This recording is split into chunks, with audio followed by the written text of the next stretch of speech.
Bailey Hutchison retired last year after a 21-year career. Her seat was taken by a guy named Ted Cruz. Joining me now is Washington bureau chief for BuzzFeed, John Stanton, and NBC News Capitol Hill correspondent Luke Russer. John, you're in Washington. I'll ask you first.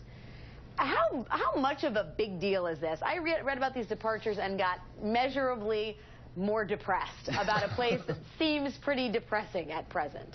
Yeah, I think the are pretty substantial, particularly folks like Tom Coburn, who, you know, as you said, is a very conservative person, but who's also created a reputation for finding ways to work across the aisle. He worked with President Obama, he worked with Hillary Clinton when she was there. He worked on some of the big fiscal problems that the nation faced in 2008. And I think that there is this notion that these guys are leaving, and you're seeing now already in his race, for instance, the conservative outside groups are saying that Representative Langford, who's sort of the odds-on favorite at the moment for the establishment, is not conservative enough. They want to get a guy in there that is going to be sort of like Ted Cruz. And, you know, this is making it so that not only in the Senate, but even more so in the House, there are fewer people around, frankly, for the other side to try to pick off or to work with or to create some kind of a consensus in the middle where they can get enough momentum to push forward any kind of major legislation. Yeah, Luke, you are, as I happily and warmly term you, my sage of Capitol Hill, our sage of Capitol Hill. Thank you. In terms of compromise and making deals, the Journal calls it the delicate art or some kind of art of legislative compromise. I didn't know this. 54 members of the Senate have served less than a full term. Only 18 members have served at least 3 terms. Now, there's something good about youth and new blood, but there's also something you said about knowing how a legislative body crafts law and what precedent is, and the important art of compromise. What you're seeing is the retirement, like John said, of consensus builders, and that's a huge issue. But what you're alluding to is also very important, because the less time that somebody has on Capitol Hill, the more susceptible they are to being influenced by those very strong outside groups like Heritage Action, groups like Senate Conservatives Fund. On the liberals side, you know, like MoveOn.org, they kind of go more into the partisan fury because that's really what the political age they've come up in. And when you see retirements like people like Saxby Chambliss, Republican from Georgia, Senator Tom Latham from Iowa, sort of Boehner's buddies, if you will. Yeah.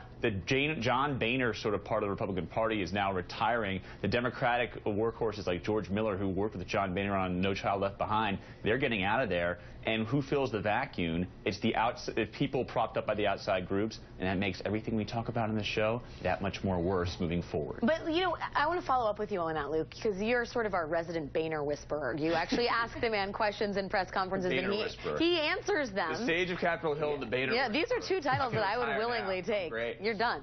But in terms of someone like John Boehner, who increasingly feels, I mean, everyone says is an old line sort of deal maker with increasingly less shrinking running room. When he hears about this, I mean, how do people in the center, how do Republicans like John Boehner feel when they hear about these departures? Well, do you get the sense that there's any, dude, don't do this, please don't leave me here? Well, for Boehner, I mean, he loses his top 2 dining companions with Latham and Saxby Chambliss. Those are his boys. So he's out of his best friends. I personally think it does have an effect on him. That's why I think it'd be very surprising if he stays past 2016 as Speaker, because he's losing so much of the nucleus that has surrounded him. Who knows the mind of John Boehner in that respect. But I also think it changes the culture. You have to remember, these guys who've been there for a while, they are from this age where they would actually go out with each other. They would have a drink. They would have dinner. The new guys, they fundraise all day. They sit on the phone and they fundraise. And it has a huge, huge effect, and I don't know what changes it in the near future. Hey, John, in terms of what this means for 2014 and 2016, these departures, the Dems need 17 seats to flip the House. Republicans need 6 seats to win the Senate. Do you think this tilts the sort of balance of power? I mean, it obviously tilts the balance of power, but the likelihood of one party regaining or losing a chamber? No, I don't. I think that there are a few of the House races where they could become potentially in play. But by and large, you know, most of these folks are leaving seats that are very, very in their ways. It's either on the Senate side, you've got, Tom Coburn is not going to be replaced by a Democrat. Saxby Chambliss is probably not going to be replaced by a Democrat. And in the House, George Miller is not. I don't think there's any chance a Republican will win his seat.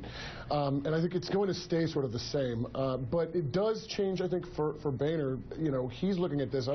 I wonder if he'll at some point say, maybe I don't want to stay through past the end of this year, because the people that he has now started to work with again, as he's re-exerted his own influence in the chamber, those guys are leaving, and they are really his base of power from which he's been able to operate the last few months. And if that gets much smaller, it's going to be much more difficult for him, and it's going to essentially be 2 more years of the last couple of years, which I'm not sure he would want to go through. We are not going to get immigration reform unless John Boehner has more Merlot drinking partners, and that includes old stalwarts of the House. NBC's Luke Russer and BuzzFeed. A lot of Irish on the show right here. That's what, I mean, we're thinking of renaming it Irish with Alex Wagner. BuzzFeed's John Stanton. Permanent panelist. Well, we'll take it. Thank you, gentlemen, both for your time and thoughts.